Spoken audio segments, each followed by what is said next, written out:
Our journey together began with such promise. From the start, I was captivated by her. Her smile, her presence, everything about her lit up my world. We were young and full of hope, believing that nothing could ever come between us. My long work hours were meant to secure our future, but I missed the signs that things were changing. Over the years, I became consumed by work. It wasn't that I stopped caring about Claire, but our shared vision slowly drifted into separate paths. Then, one night, everything unraveled. I was half asleep when her soft voice cut through the dark, almost lost in the sound of rain. But something in her tone grabbed my attention.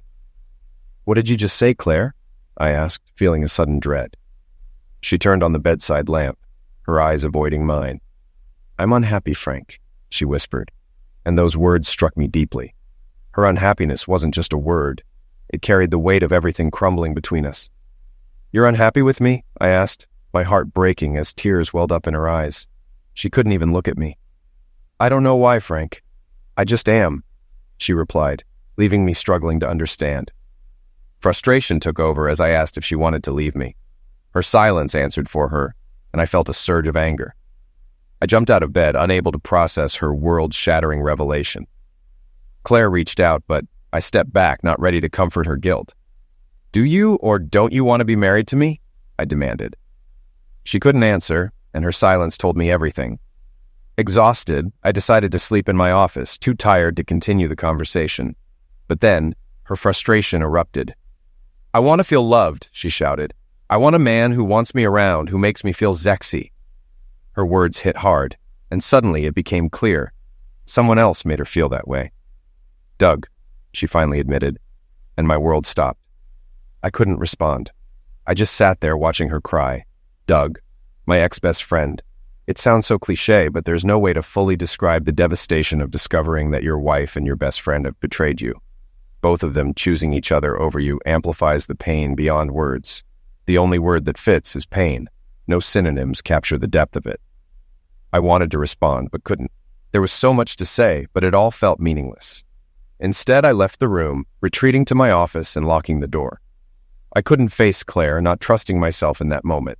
She followed me, knocking and calling my name, but I stayed silent, overwhelmed by the pain and images of her with Doug. Eventually, she gave up, and I was left in the quiet.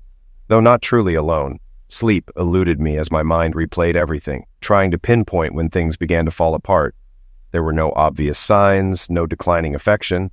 Our relationship seemed normal, if not passionate, at least stable.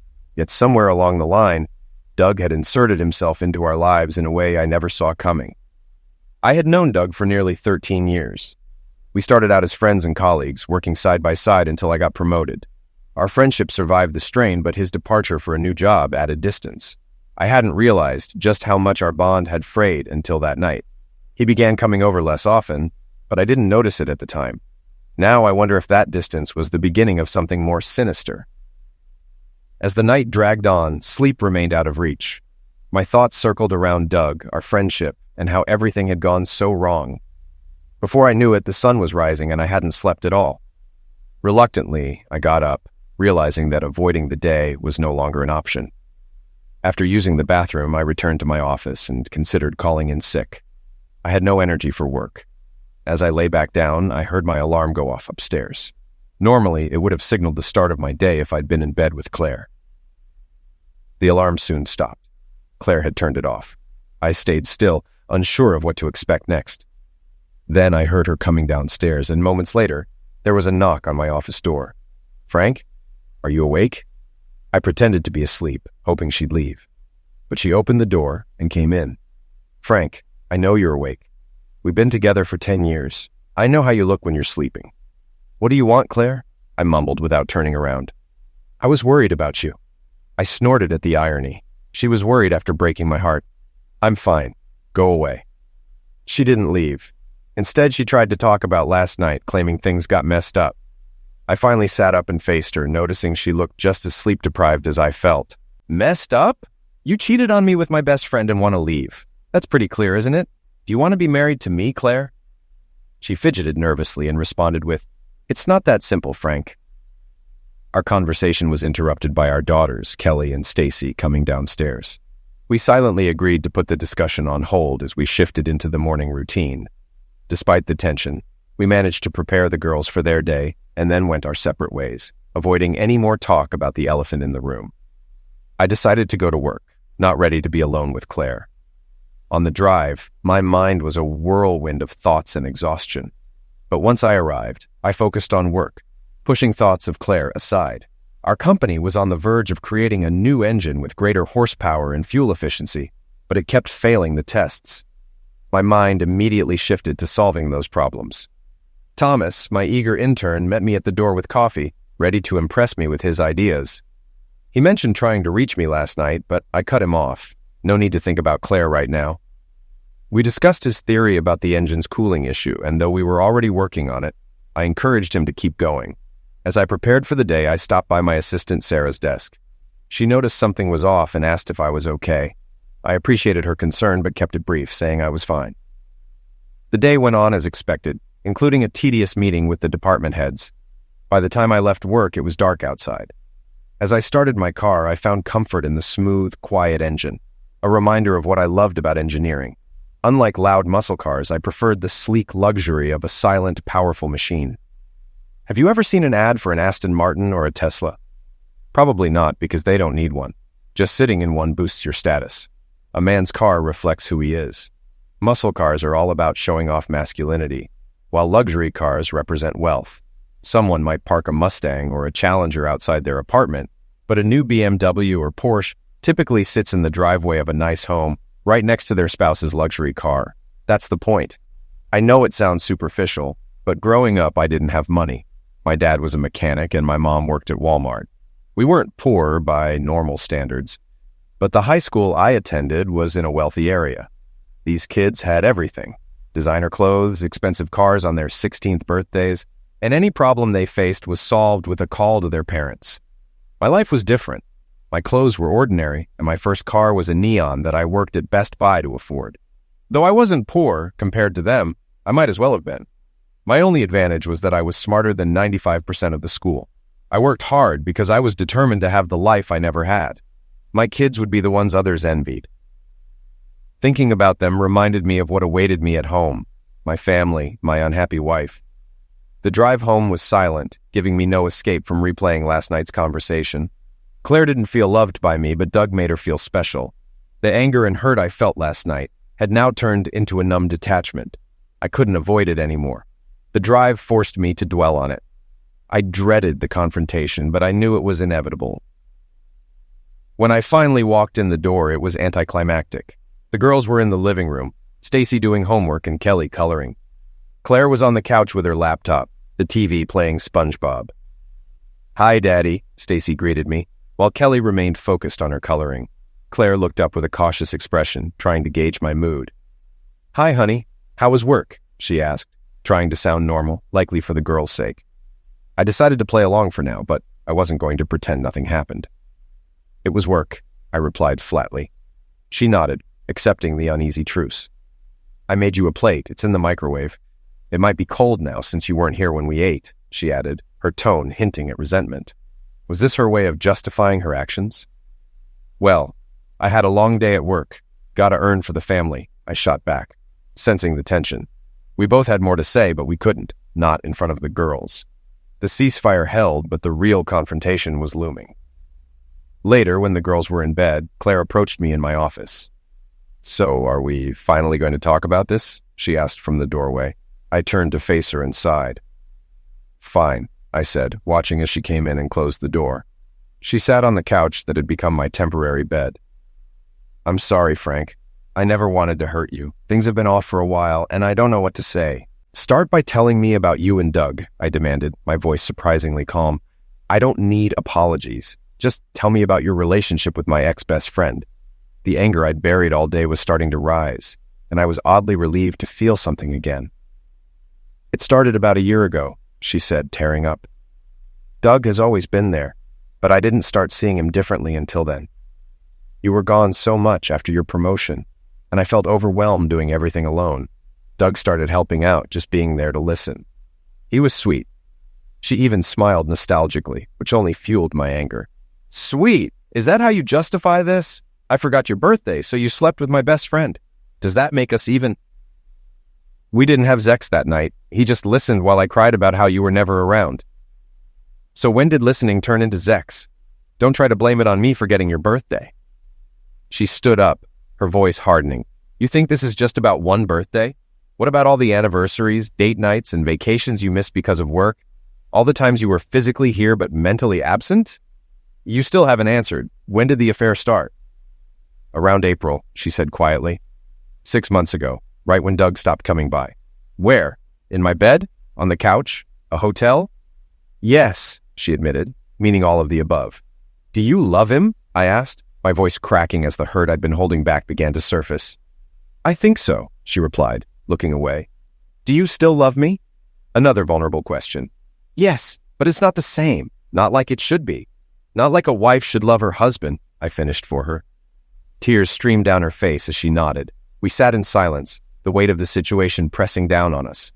Finally, she asked softly, So what do we do now? I sighed, my voice full of pain. What do you think we do? I knew what she was really asking. She wanted me to make it okay, to give her permission to move on, but I wasn't going to make it easy for her. I refused to clear her conscience or accept her betrayal. You want to leave? End the marriage? Fine. You take the lead. Find a lawyer, serve me divorce papers, move out, and explain to the kids why our family is falling apart. You started this mess. You finish it. Frank. Don't Frank me. What did you expect me to say? That I hope you find happiness? That I'm sorry for forgetting your birthday? You cheated, and now you want to talk like adults? Adults don't cheat, Claire. Now get out before I say something you'll regret hearing. She left my office after that. If life were simple, I'd have been served divorce papers the next day. But it wasn't that easy. About a week later, Claire started looking for a lawyer, and watching her do it was painful. Seeing her intensely searching online, then leaving the room with her phone made it clear she was serious. I realized I had to find a lawyer too. My assistant Sarah referred me to Terrence Ross, our company's lawyer. Though not a divorce lawyer, he could connect me with the right person. I met him at his office, and after some small talk, he asked about my situation. My wife's filing for divorce. She cheated on me, I explained. Terrence, or Terry, sympathized. I went through a messy divorce myself. It's tough. So what do you want out of this? Do you want to end things peacefully or destroy her? He described 2 options. Mike, the Navy SEAL who resolves things quietly and efficiently, and Phil, the Marine who scorches the earth and leaves nothing behind. Both had their merits depending on how much I wanted to fight. I'm not sure yet, I admitted. It depends on her. Terry advised me not to wait too long. In divorce cases, the one who strikes first usually gets the upper hand. Don't let indecision leave you at a disadvantage. I left his office feeling worse than when I arrived. By putting the burden of the divorce on Claire, I secretly hoped she might change her mind. But seeing her pursue it so seriously made me realize she was done with me. Now, facing my own decisions, I wondered if she ever really loved me. While I hesitated, Claire was moving full steam ahead, wanting to be free of me. What were my options? Try to win her back? Quit my job? Or follow my logical side? Protect my assets and prepare for the inevitable? My brain gave me a clear to-do list, but hope held me back. I waited for her next move, leaving space for her to change her mind. I didn't want to make things worse if she was unsure. Hope, both a strength and a weakness. The next morning, I quietly dressed for work in the bedroom we used to share. Looking at Claire, asleep in just a t-shirt, I realized how beautiful she was and how much I'd taken her for granted. Suddenly, I wanted her in a way I hadn't in a long time. I touched her waist gently, but then she murmured, "Yes, Doug. Yes." I've never gone from aroused to crushed so fast. My heart felt like it was being stabbed. The bond of hope finally broke. I knew I had lost her. Our marriage was over. With tears in my eyes, I left the room, ignoring her as she tried to call out to me. I locked myself in my office and cried harder than I ever had. Claire came in, apologizing, but I pushed her out, slamming the door. Fueled by rage, I drove to Doug's place, pounding on his door, ready to confront him. Neighbors peeked out, but I didn't care. My only goal was to hurt him as much as I was hurting. Then my phone rang. Claire. She warned me that Doug had called the cops, and they were on their way. She told me to think about the girls and my job. Despite my anger, I knew she was right. I couldn't lose everything over this. I left, but not before yelling one final threat at Doug. Driving away, I tried to suppress the tears. I was exhausted, tired of hoping, tired of praying for a miracle. Claire wanted Doug, not me. As I sped through a stop sign, I nearly hit a mother and child. The close call shook me to my core. I pulled over, realizing I wasn't in the right state of mind to drive. It was time to accept the truth. My marriage was over. There was no saving it. I took out Terry's card, the lawyer who had offered me 2 options, peaceful or aggressive. I called his office and asked for the Marine. "Frank, what happened?" Terry asked. "She called out Doug's name while I was touching her," I said, my voice filled with humiliation. "Listen, Frank, you need to take a step back. Go to a hotel, clear your head. Now isn't the time to make decisions," he advised. I hesitated, feeling the weight of his words. He reminded me that decisions made in anger are often regretted. Terry was right. I cared about what happened next. I needed to think clearly before making any moves. I started calming down, realizing Terry was right. The last thing I wanted was to turn this into a war, especially with my kids caught in the middle. Despite everything, I still loved my girls and didn't want to make things worse for them. But I still wanted Claire and Doug to face consequences for what they did. "What do I do, Terry? I'm falling apart here. My heart's shattered, and they're acting like I'm the bad guy. What do I do?" I slumped over the steering wheel, overwhelmed by the chaos in my life. For someone used to being in control, this was the worst feeling. Terry's voice broke through my thoughts. "I'm going to do something unconventional. I'm texting you an address. Meet me there. You need a drink." "I'm not sure, Terry. This isn't up for debate. I'll be there in 15 minutes. He hung up, leaving no room for argument. Minutes later, I got a message. "Mario's Gentleman Lounge. A strip club? My life's falling apart. And he thinks a lap dance will help?" Inside the club, a glittery woman with a seductive voice greeted me. Her minimal outfit and flawless beauty caught my attention despite my mood. "I'm here to meet Terry," I stammered. "You're Frank. I'm Starlet. Terry told me to bring you to him." She led me to the VIP section, her hips swaying as I followed. Terry greeted me with a drink, surrounded by beautiful women. Unlike the chaotic downstairs, the VIP area was calm, with soft lighting and jazz music. Starlet took my hand and led me to a secluded corner where she straddled me, her touch sending shivers through me. "This your first lap dance?" she asked softly, her eyes locked on mine. "Yeah, that obvious," I replied, trying to relax. She laughed. "I haven't even started yet, sweetie." As the music played, I let myself get lost in the moment. For a while, my worries faded. Terry's plan to clear my head was working. After an hour, Terry cleared the room and got serious. "Now that your mind's clear, let's talk. Think about what you want when all this is over. What can you live with?" I took a sip of warm beer, considering his words. "I just want what's fair, but most of all, I want to protect my kids." Terry nodded and handed me a card. "Call Mike tomorrow. I'll let him know to expect you." As Terry prepared to leave, I asked, "Do you miss your ex, Terry? Do you wish things had worked out?" He paused, a sad look crossing his face. "Every day." He then shared his own regrets, admitting he'd cheated on his wife and destroyed their marriage. "She's better off now, married to a school teacher. I'm a lawyer with money, but she's happier with him." Terry shook off his memories and mentioned that Starlet offered more than just lap dances, hinting at her other services. "Have you?" I asked, trying to wrap my head around it. "Not for money," he replied with a grin. "But we've had our moments. She's great at relieving stress." Terry's words hung in the air as I processed everything. I wasn't sure what to make of it, but one thing was clear. I needed to move forward. I have to admit, after hearing what Terry said about Starlet, I saw her differently. I knew she was a dancer, but I didn't expect her to also be a promiscuous. I thought there was some kind of connection between us. Chemistry, maybe. Not that I was thinking of anything serious, but it felt like there were sparks. The flirting, hand-holding, the way she looked at me, it seemed like it meant something. But maybe I was just projecting. After all, flirting is part of her job, right? The idea of being with Starlet was tempting. She was gorgeous, and I hadn't been with anyone in a while. But paying for it? That felt wrong, especially with everything else going on. So when Terry asked if I wanted her to come up, I declined. "Nah, I need to head out. Thanks for calming me down, Terry. I appreciate it." "Anytime, Frank. Good luck." The next morning, Doug walked into his office and nearly lost it when he saw me sitting in his chair. "What the morning, Doug?" I said, overly cheerful. "Frank, how did you get in here? You've got 10 seconds before I call security," he said, grabbing his phone. "Put the phone down, Doug. I just want to talk. You owe me that much." He hesitated. "I don't want any trouble, Frank. If you want to talk, fine. But this is my job. Don't mess that up for me." I wanted to knock him, but I knew that wouldn't help. I needed answers, and violence wouldn't get me any.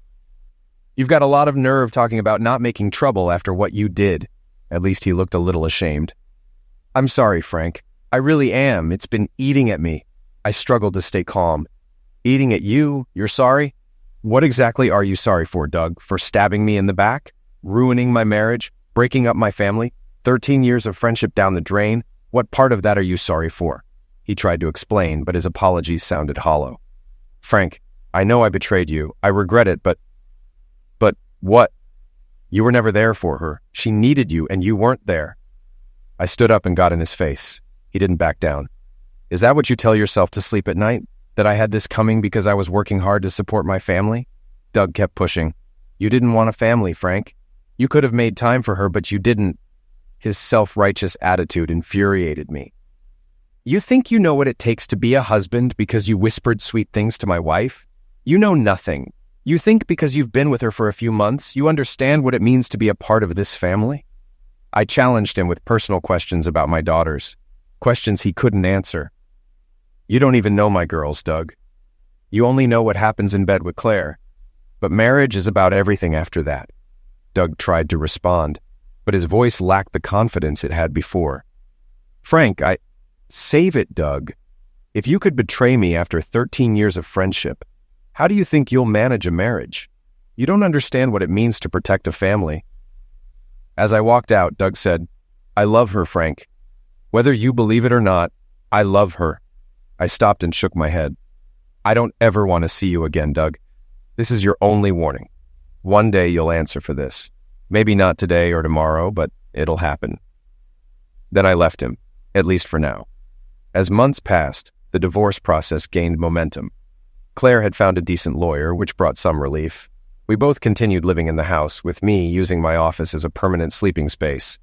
We reached a truce of sorts. While the pain and anger lingered, they became more of a dull ache. Occasionally something would trigger a flare-up, like overhearing her giggling on the phone or seeing a gift I didn't give her, but those moments became less frequent. We interacted when necessary, mainly for the girls, keeping up appearances for their sake. We were friendly on the surface, but closeness was off limits. It was the best possible outcome in a bad situation. I know it's cliché for a divorced man to throw himself into work, but for me, it wasn't much different.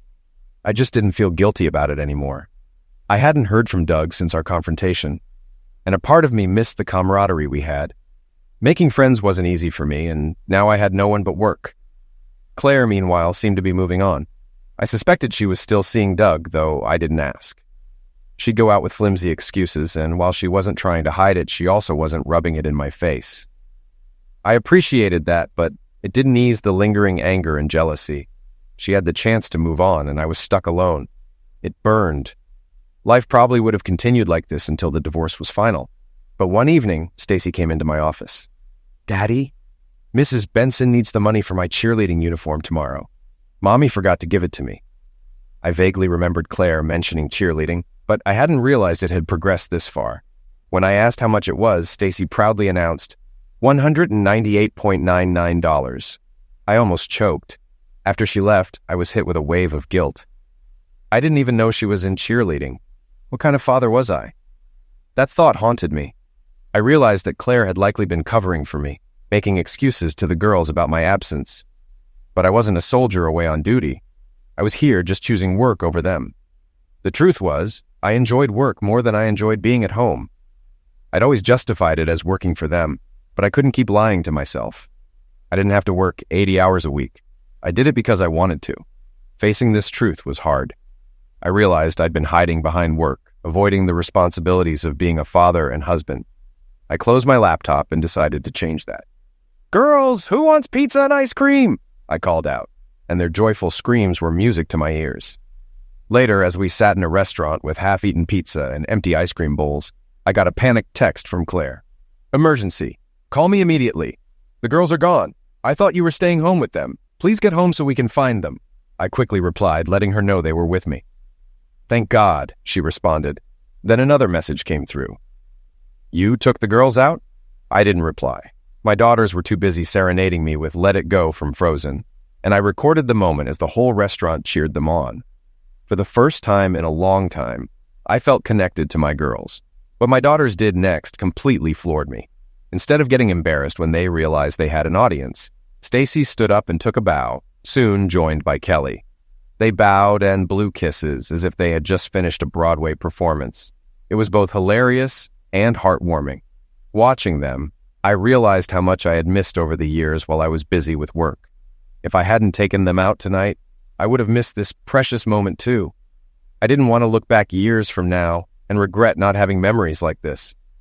When my girls bring home boyfriends or fiancés, I want to embarrass them with stories like tonight. After the excitement died down, I paid the bill and we headed home. As we got in the car, Stacy said, "Thank you for the ice cream, Daddy. I like it when you take us out."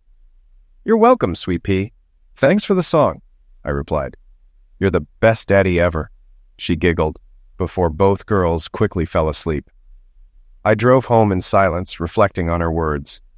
Kids rarely see their parents' flaws when they're young, even when they're neglected. When we arrived, I texted Claire, "In driveway, girls asleep, need help." She soon came out, and we carried our daughters to their rooms. Afterward, we met in the hallway. "So, you stopped working long enough to take them out. I bet they loved that." "What did you guys do?" she asked, surprised. "We had pizza and ice cream, and then they sang for me. You should have seen them, Claire. They were amazing. The whole restaurant cheered them on. They even took a bow," I laughed, showing her the video. We shared a moment, but it felt strange being that close to her after everything. She stepped back, clearly feeling it too. "I'm glad you spent time with them. You should do that more often," she said, her voice trailing off. "Yeah, I know. Tonight was a wake-up call. I don't want to miss out on their childhood. I've already lost you. I don't want to lose them too." She looked at me strangely, trying to gauge if I was sincere. After a pause, she said, "No matter what you do, they'll always love you. That's how kids are." "Too bad adults aren't like that," I muttered, unintentionally loud enough for her to hear. Regret crossed her face, and she said, "Frank, don't start." I felt the urge to apologize, but held back. Why apologize for the truth? Instead, I asked, "Was I really that bad, Claire? Bad enough for you to stop loving me?" "Of course I feel bad. Every time I think about the plans we had, the memories. We're going to have to tell the girls soon, and it'll break their hearts. And it was my decision that set all of this in motion." "So why did you do it?" I asked, seeing tears in her eyes. "I was lonely, Frank. I had everything. Nice clothes, a fancy car, but I was miserable. I just wanted some time with you, small signs that I mattered. But you always made time for everything else. And Doug gives you that?" She nodded. "Yes, he makes me feel wanted. He texts, sends flowers, likes being around me. Is that what you wanted to hear?" It wasn't, but I needed to know. "Well, soon you two can be together and ride off into the sunset," I said bitterly. "Don't do this, Frank. What's done is done. Talking like this will only cause more pain." I couldn't help but laugh at the irony. "You set us on this road, Claire. Now you want to avoid the pain?" Her expression hardened. "In case you forgot, you neglected me first," I snapped. "I'm so tired of that excuse. You cheated on me with my best friend. Does anything I did justify that?" She had no answer, and her silence spoke volumes. I pressed on. "Tonight made me realize how I contributed to this mess. But you didn't try to fix it, Claire. Did you ever suggest counseling? Did you do anything to save our marriage? I came to you and you ignored me. So your next step was to cheat? If you cared about this marriage, why didn't you try harder? Instead, you gave up and found someone else." She started crying. I couldn't do it anymore. I was drained. "I'm tired too, Claire. I'm going to bed." With that, I went to my office and closed the door. A few weeks later, the divorce papers arrived. It was official. My marriage was over. The divorce itself was relatively amicable, though that didn't make it any less painful. The material assets were split fairly, with Claire getting the house since she had primary custody of the kids. I agreed to child support, but paying spousal support to the woman who broke up our family felt like a slap in the face. Still, it could have been worse. Thanks to my lawyer, I avoided losing even more. Financially, I was okay, but emotionally, I felt like I had taken on the heavier burden. Claire may have walked away with the house, but I was left with the weight of it all. As I thought about my girls, I questioned the wisdom of keeping the truth from them. Why had we chosen to pretend everything was fine? Instead of gradually preparing them, we'd be blindsiding them with the reality of our situation. I can't claim that our secrecy was out of love. It was fear. I was done hiding behind excuses, pretending my bad decisions were made to protect others. In reality, I was just a coward. Claire likely had similar reasons, but I couldn't let her self-rationalization dictate my actions anymore. My dad used to say, "Tomorrow's man is made by today's choices." Back then, I didn't grasp the meaning, but now it was my guiding principle. The man I am today is a result of prioritizing work over my family yesterday. If I don't like that man, I need to change him today. I wanted to be a good dad and successful at work. Why couldn't I have both? It was time to rebalance my life. No more choosing work over my daughters. So, I did what I do best. I made a plan. I realized that if balance was my problem, there was an equation to solve it. With 168 hours in a week, I had been spending 80 at work, leaving only 88 for everything else, including sleep. No wonder I'd been failing as a father. I needed to allocate my time better. I owed it to my daughters to be worthy of their love. As I reflected, I heard Claire crying in the room we once shared.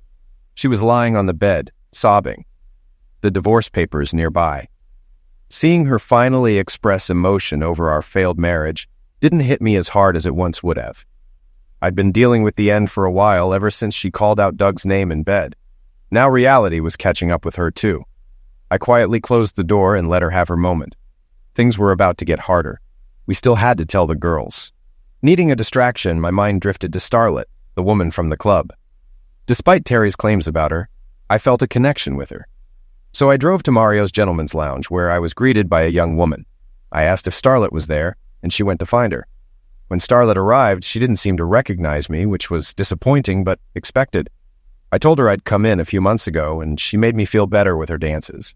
She smiled and offered me another dance, leading me to a private area. As she held my hand, I realized how much I craved that connection again. Upstairs in the champagne room, she asked what I wanted. I was honest, I wasn't sure. She straddled me, whispering in my ear, asking if I wanted more than a lap dance. When I admitted I wanted her, she smiled and made her terms clear. A room, a ride after work, and $300. It was a moment of decision, and I had to choose what came next. That's exactly what happened. I booked a room by the beach with a balcony overlooking the ocean. It was peak season, so it cost $350 a night. I didn't want it to be too flashy, but still nice enough to avoid seeming cheap. She came out of the club around 2:30, spotting me by my car. As she walked over, I noticed she looked different. Still sexy, but more real. Gone was the exaggerated makeup, replaced by glasses and a simple ponytail. "Hey, Frank, I almost didn't expect you to show up," she said with a smile that seemed a little off. I opened the car door for her, and once I got in, she gently touched my hand. "Do you have something for me?" I handed her an envelope with the money, which she quickly tucked away. As we drove off, she complimented my car and asked about my job. I told her I was an engineer and had designed the engine in the car. She seemed impressed, but when she mentioned how good I was at my job, it made me think of the sacrifices I'd made to get there. Sensing the change in mood, she asked if she'd said something wrong. I brushed it off, and we sat in silence for a bit. When I asked if she was hungry, she declined, preferring to get straight to business. Her words felt cold, like this was just a transaction, which, of course, it was. When we got to the room, she shifted into her seductive persona, asking what I wanted to do. But now I saw through the act. It wasn't her. It was just a performance. The fantasy had shattered, and I wasn't interested anymore. As she tried to initiate, I stopped her. Confused, she asked what I wanted, but I just wanted to talk. Frustrated, she eventually demanded I take her back to the club. She saw right through me, realizing I was looking for a girlfriend experience, not just sex. When she mentioned my wife, the tears I'd been holding back finally flowed. She softened, realizing what was really going on. After I broke down, she comforted me, and we sat in silence for a while. When I was done crying, she apologized, but made it clear she couldn't give me what I wanted, only sex, not emotional connection. I understood and didn't push it. As she prepared to leave, she tried to return the money, but I insisted she keep it. Despite no sex, she had helped me that night in a way I didn't expect. As we drove back to the club, she suddenly suggested we grab a bite at IHOP. I agreed, joking about unlimited pancakes. On the way, I asked her real name. After a pause, she revealed it was Cassandra, or Sandra for short. We shared a lighthearted moment, and as I caught a glimpse of her smiling in the car window, I realized it really was nice to meet her. I watched in amazement as Sandra devoured every bite of her food. Pancakes, eggs, bacon, all gone. She must have noticed my gaze because she looked up with an irritated expression. "What?" she asked, her mouth full of food. "Nothing. You just eat like a starving person. I was about to give you $1 and ask you to wash my windshield." She smirked, or at least tried to, considering her mouth was full. After swallowing, she replied, "Oh, so you're funny now? Weren't you just bawling like a little girl an hour ago?" Something must have shown on my face because her expression softened. "Frank, I'm sorry. I was just joking. I didn't mean—" I waved it off. "It's fine. You're not wrong. I'm just dealing with a lot." She nodded, taking a sip of her orange juice. An awkward silence followed. "Do you want to talk about it? I might be a dancer and promiscuous. But I'm also a good listener," she offered with a self-deprecating laugh. For a moment, I glimpsed a vulnerable side of her, but it vanished quickly. Despite everything, I felt comfortable around her, like I understood her. Even though most of our interaction was superficial, there was a connection. "It's a long, boring story. Trust me, you don't want to hear it." She smiled warmly. "You paid me $300 and bought me breakfast. I'm pretty sure Zex is off the table, so think of this as getting your money's worth." We both laughed at that. And then I found myself telling her everything, from the night Claire revealed she was unhappy to the night I met Sandra. She listened without interrupting. When I finished, she broke the silence with, "If you don't mind me saying, your ex-wife is a real witch." Surprisingly, it felt good to hear someone take my side for once. She continued, "I get her frustrations, but to sleep with your best friend? That's low. No one gives you a reason to fight for something. You do it because losing it is worse than the struggle. That's the difference between love and everything else.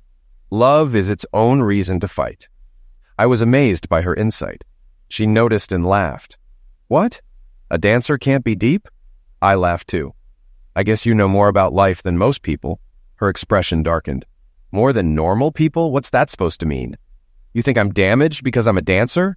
I quickly clarified. "No, I just meant you've probably encountered all kinds of people with their stories. You knew exactly what I was after when I walked into that club, which means you've seen others like me." "Whatever," she muttered, looking down at the menu. After a pause, her mood lightened again. She looked up at me with a playful glint in her eye. "Would you let me get a slice of apple pie if I blow you?" I noticed how easily she switched personas. Sandra had built walls around herself, using different identities to keep people at a distance, but I saw through that and found her intriguing enough to try and get to know her better. "Have you ever been in love?" I asked. She stiffened, and her face clouded with a sadness she couldn't hide. Her reaction was enough to answer my question. Clearly, she had been hurt before. I wanted to know more about her past, but she changed the subject. "Frank, it's late. I need to get home and sleep. 5 a.m. is way past my bedtime," she said, redirecting the conversation. I hadn't realized how late it was. "Wow, it's 5 already?" I checked my watch. Time had flown by. "Yep, time flies when you're with me." "I have that effect," she teased. "Frustrating is more like it. We spent all night talking about me, and I still don't know anything about you." For a moment, her guard dropped. Her eyes softened, and she replied, "It would cost you a lot more than $300 to learn about me." "What about $300 in breakfast?" I joked. She laughed, a real, genuine laugh.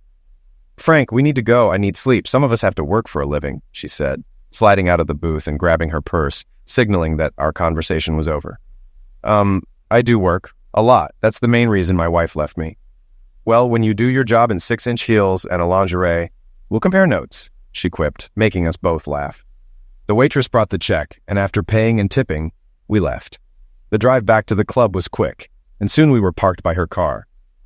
"Well, Frank, it's been a while since a man has lasted all night with me. You've got some stamina," she joked, falling back on her usual playful banter. But I wasn't going to let her dismiss the night with humor. "Sandra, you helped me tonight. I don't let many people in, but I'm glad I let you in. Thank you." For the first time, her guard completely dropped. She genuinely looked into my eyes and said, "Anytime, Frank. I hope everything works out for you. You're a good guy. You deserve better."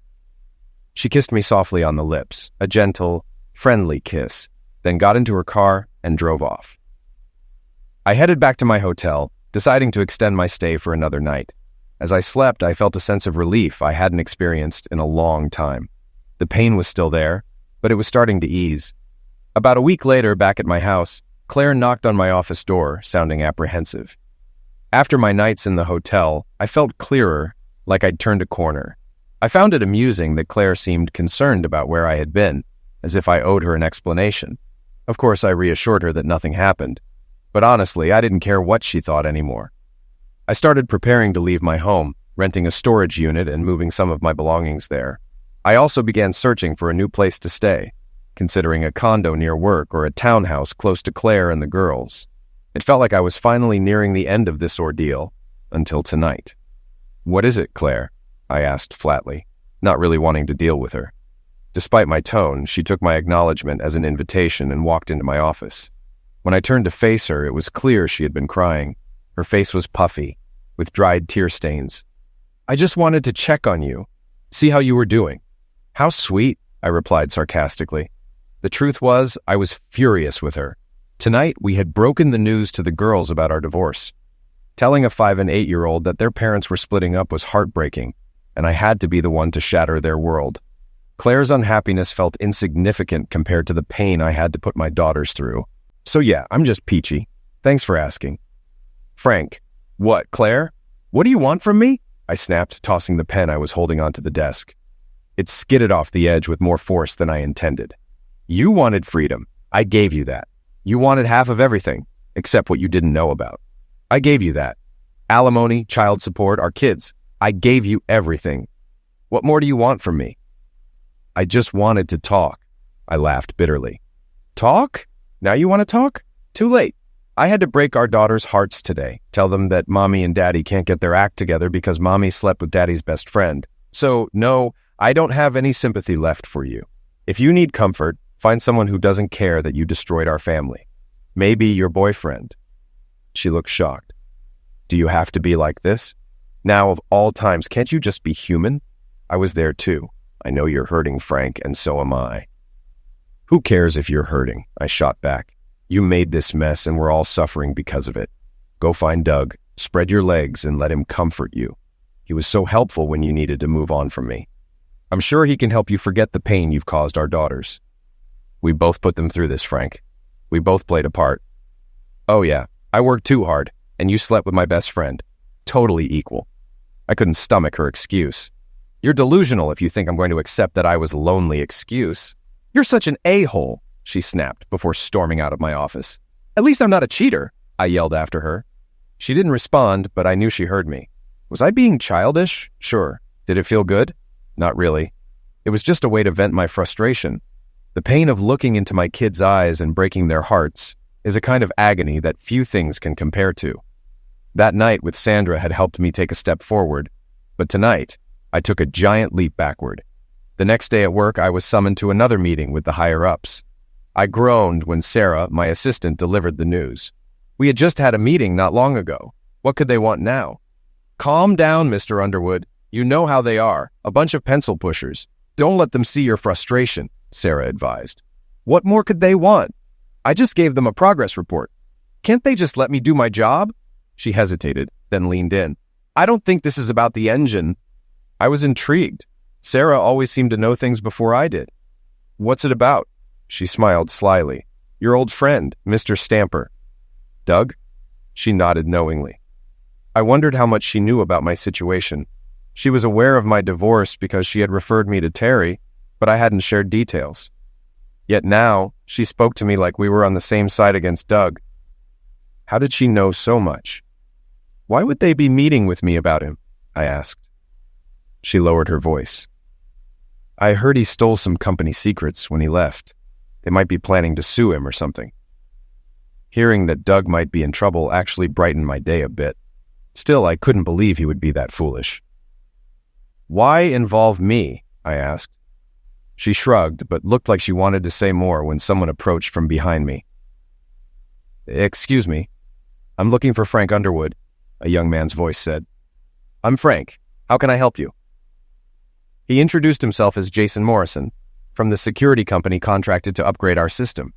He needed access to passwords, security logs, and other information, and would be around for about a week. I sighed. "Look, Jason, I'm swamped. My assistant Sarah can help you with whatever you need." Sarah didn't seem to mind at all, and I left them to it. As I walked away, I almost laughed to myself.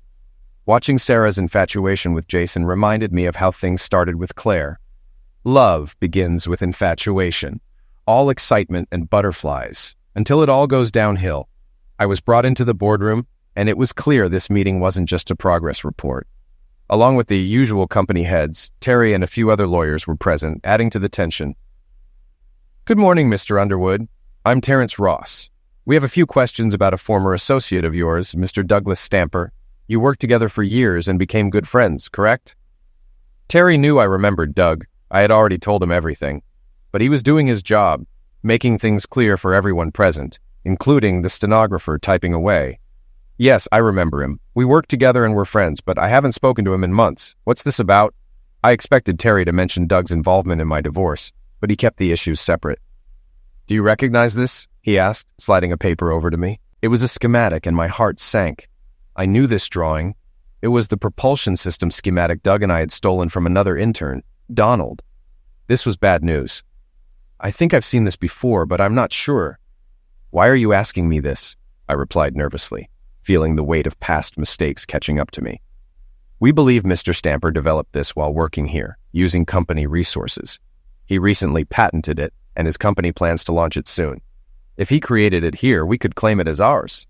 "Wait, Doug developed this?" I asked, stunned. "Doug didn't come up with the design, Donald did. We stole it to prevent Donald from outshining us. But I thought Doug had returned it after we got hired. Apparently he didn't. Now I faced a moral dilemma. Should I expose Doug for stealing the design? I thought about how he betrayed me, and the choice became easier. My conscience would be fine. "I recognize this schematic, Mr. Ross, but Doug didn't create it. He stole it from another intern." The room fell silent. No one, not even Terry, expected that. "So, Mr. Stamper stole this design and passed it off as his own?" one of the company heads asked. Terry eyed me cautiously. "Yes, that's exactly what happened," I confirmed. The stenographer's fingers flew across the keyboard. "Who was this intern?" someone asked. "His name was Donald. I don't remember his last name." "Did you witness Mr. Stamper stealing the schematic?" Terry asked, his tone urging caution. "Yes, I saw him do it," I replied. Terry winced slightly but continued taking notes. Terry summarized. "You, Mr. Stamper, and the intern went out for drinks, got inebriated, and then Mr. Stamper stole the schematic from the intern's laptop. Is that correct?" "Yes," I confirmed, though I carefully distanced myself from the laptop destruction and theft. I admitted I knew about Doug's plan but claimed I had warned him against it. The heads seemed satisfied, and even Terry looked convinced. "Thank you for your honesty, Mr. Underwood. We'll contact Donald to verify your story and decide our next steps. We appreciate your willingness to testify against a former friend," one of the heads said with a hint of sarcasm, to which Terry responded with a smirk. I returned his look with an innocent expression. "If we can challenge the patent and get it revoked, we could claim the design. We need to find Donald immediately," another head said, clearly excited by the potential. "He might have emailed the design to himself using his company email," I suggested. They nodded, discussing their next move. "Frank, could this design help solve our current engine issues?" someone asked. "Maybe. If we bring Donald on board, I'm sure he could contribute more ideas," I replied, noticing the satisfied smiles around the table. In the end, I helped the company while delivering justice to Doug. After all, who wouldn't enjoy putting a backstabbing former friend in his place? About a week passed before I heard anything more about the situation. By then, I had decided to bid on the townhouse near my daughters. I realized that living closer to them would help me stay focused on what truly mattered. Moving to the condo near my job might lead me to overwork and lose sight of my priorities. Passing by my old house daily would remind me to prioritize my girls. I was at an amusement park with my daughters when Doug called. My girls were busy indulging in snacks, so I stepped away to answer, knowing this conversation likely wouldn't be kid-friendly. "What do you want, Doug?" I asked curtly. "You backstabber. I know you ratted me out about the schematic." His anger amused me. "Doug, you sound upset. Is there a problem?" I replied, enjoying the opportunity to rub it in. He accused me of being an a-hole, but I remained calm, recognizing his desperation. "Hello, Pot," I said, reminding him of his own betrayal. Doug tried to defend himself, but I dismissed his arguments. "You're the one who tried to pass off stolen work as your own. Maybe if you'd focused more on your job instead of seducing my wife, you wouldn't be in this mess." He then tried pleading with me, asking for mercy. "Frank, please. This is my livelihood. You're not like me. Don't let my actions change who you are." His groveling was almost too good to be true. I decided to toy with him. "Okay, I'll help you, but you have to stop seeing Claire." He was stunned. After a long pause, he reluctantly agreed, saying, "You win." But I wasn't planning to help him at all. "You really thought I'd help you? Have a nice life, Doug," I said, before ending the call with a smile. Weeks passed, filled with work, time with my kids, and the ongoing battle to close on the townhouse. I was in a bidding war with a young couple, but I was determined to win for the sake of my daughters. The townhouse symbolized my commitment to them. One evening, while eating a meal Claire had prepared, she came into my office. Despite our divorce, she still cooked for me, which I found surprising. "Frank, can we talk?" she asked, struggling to find the right words. She eventually broke down in tears, apologizing for everything. "I'm sorry for what I did with Doug. I was so unhappy and I just wanted to feel better. I made a mistake." She confessed that what started as a fling turned into something more complicated when Doug said he loved her. I listened, nodding, as she admitted that she had fallen for him too, crying as she spoke. I processed Claire's words, noticing more how they didn't affect me than what she actually said. Months ago, her confession would have devastated me, but now the pain just wasn't there. She admitted that realizing she loved Doug made her unhappiness with me grow, yet she still loved me. She hadn't planned to leave me when she confessed her affair. She had wanted to work on our marriage, but ended up going along with the breakup when things got twisted. I found it hard to believe. "You say you didn't plan on leaving, but I asked if you wanted to stay, and you didn't fight for us," I replied. She sniffled. "I know. I would have fought for the marriage for the kids' sake if you had. But I was also okay with it ending." I thought about our past conversations. Maybe it could have been different, but we'd never know now. "You didn't say that back then. Who knows if it would have changed anything, especially after you slept with my best friend." She nodded, wiping her nose. "I know. I'm sorry for everything. You didn't deserve that. I regret my choices. I should have come to you before cheating with Doug, suggested counseling or something. I owed it to our marriage and the kids to try." "I appreciate that. It means a lot," I said. And it did. She finally seemed to understand the depth of her betrayal. She couldn't undo what she did, but acknowledging it was all I could ask for.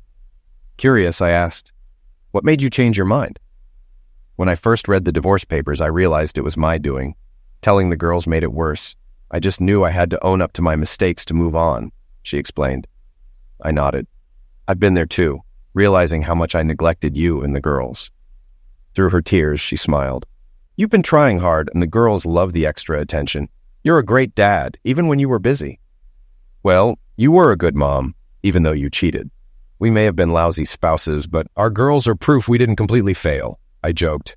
We laughed, and then she pulled me into a hug. That's when I started to truly forgive her. The anger and hurt were gone, replaced by a sense of nostalgic regret for what we once had. Now, she was simply the mother of my children, someone I would always care about. Later at work, Sarah greeted me with an extra bright smile. I couldn't help but ask, "What's got you glowing today?" She beamed. "Oh, just went out on a date with Jason, the security upgrade guy." I was surprised, but happy for her. She shared all the details, and it was clear she was smitten. "I'm happy for you, Sarah. You deserve it," I told her sincerely. She then offered her sympathy for my situation with Doug. I knew about it, but didn't bring it up because I figured you didn't want to talk about it. I appreciated her discretion and made a mental note to one day ask how she always seemed to know everything. The day flew by with work, and before I knew it, it was 8 p.m., time to head home and see my girls. As I walked to my car, I felt someone behind me.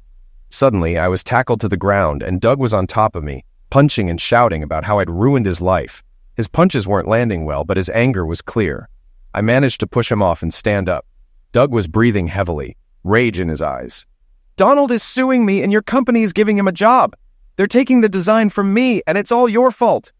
He lunged at me again. We weren't fighters, just two middle-aged engineers with pent-up anger. We ended up brawling like kids, each punch fueled by betrayal and regret, trying to make the other feel the same pain we did. The fight between Doug and me lasted maybe 5 minutes, tops.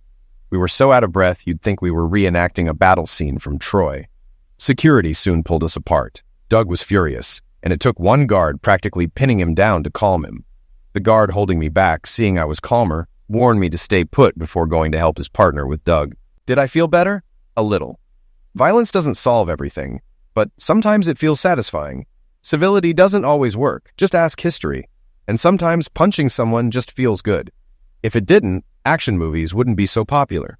My face hurt, and my right hand was probably swelling, but I felt like I needed that release. Watching Doug get restrained while he cursed at me only added to my amusement. The more irrational he got, the funnier it became. He only stopped when the guards threatened to arrest him. They told him if he returned, he'd be charged with trespassing. Funny how life works.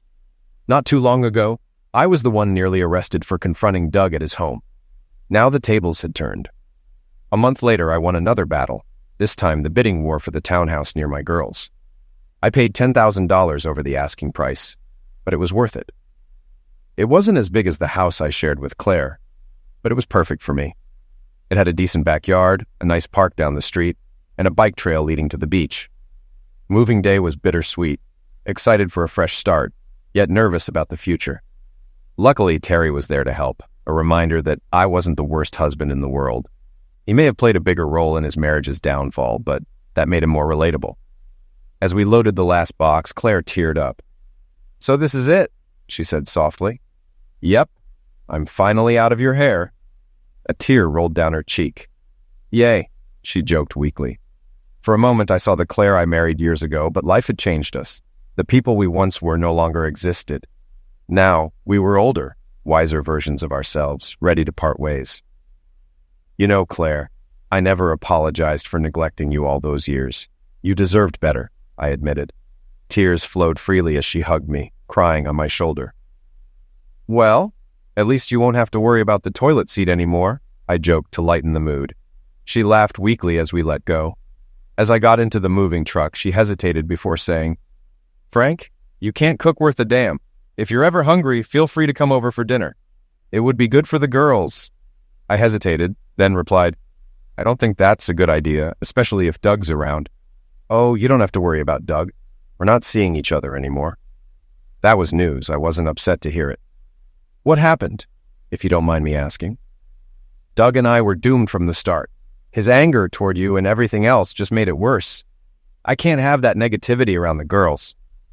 I thought about telling her that Doug had chosen his job over her when I gave him the ultimatum, but she didn't need that right now. Instead, I hugged her one last time and got into the truck. As I drove away, Claire waved goodbye, and I headed to my new home. After moving in, Terry and I decided to grab a beer. "Want to go to Mario's?" he asked. Thinking of Mario's made me think of Sandra. I hadn't seen her since that night at IHOP. I thought of her often. "Nah, let's hit a sports bar," I replied. The truth was, I couldn't face seeing Sandra in her starlet persona again. The real connection I had made with her wasn't at the club, but during that late-night conversation over pancakes and through her comforting me when I was at my lowest. The real Sandra was a complex, caring person who hid behind a tough exterior, a heart that had been hurt too many times, but still couldn't help caring. Later that night, I found myself standing in the parking lot outside Mario's when I heard Starlet's voice call out, "James, if that's you by my car, you better walk away. If I have to call Bruno, it won't end well." I quickly raised my hands in surrender. "Sandra, it's me. I'm sorry for scaring you." "Frank?" "Yeah." She relaxed and walked over to me. "What are you doing lurking around my car?" It was late, around 2 a.m., but the streetlights and Mario's neon sign gave enough light to see her face. "I didn't know how else to see you. Who's James?" I thought I saw a hint of a smile before her serious expression returned. "No one important. Why didn't you just come inside?" I nervously shoved my hands into my pockets. "I didn't want to see Starlet. I wanted to see you." "Frank, no, Sandra, just listen. I feel something for you. I don't know what it is, but it's something. You were there for me when I needed you." "Frank, I know what you're going to say. You don't do the girlfriend thing. You're not built for it. But those are just excuses, and you know it." She didn't respond, just brushed past me and started getting into her car. "So you're just going to walk away?" I asked. She turned and glared at me. "Yes, because I know how this ends." "What do you see for us? Romantic dates and love in the moonlight? Then what?" I go to work giving lap dances and getting groped, then crawl into bed with you like everything's normal? Are you going to introduce me to your parents, your kids? Tell them how we met? I've been down this road, Frank. It doesn't end well for me. She got into her car, but before she could back out, I jumped in front of it. Get out of the way, Frank, she shouted. I stood firm until she angrily got out. Sandra, I don't have all the answers, but I feel something for you. And I think you feel it too. We don't have to date. We can just be friends. I just want to get to know you. She crossed her arms and looked away, thinking. I stayed silent, knowing I'd said enough. God, you're annoying, she finally muttered. So, is that a yes? I asked cautiously. She didn't reply, but handed me her phone. Put your number in before I change my mind. Really? Yes, hurry up. I smiled, entering my number. Her demeanor had softened, the anger fading. She stood with her hand on her hip, but the irritation was gone. You promised to call? I asked as she took her phone back. Stop being a little girl. I'll call. Now move before I run you over, she said, heading back to her car. I stepped aside, and as she backed up, she paused. She gave me a look. Not quite a smile, but something softer. It wasn't starlit or the cold exterior. It was Sandra. Then she looked away and drove off into the night.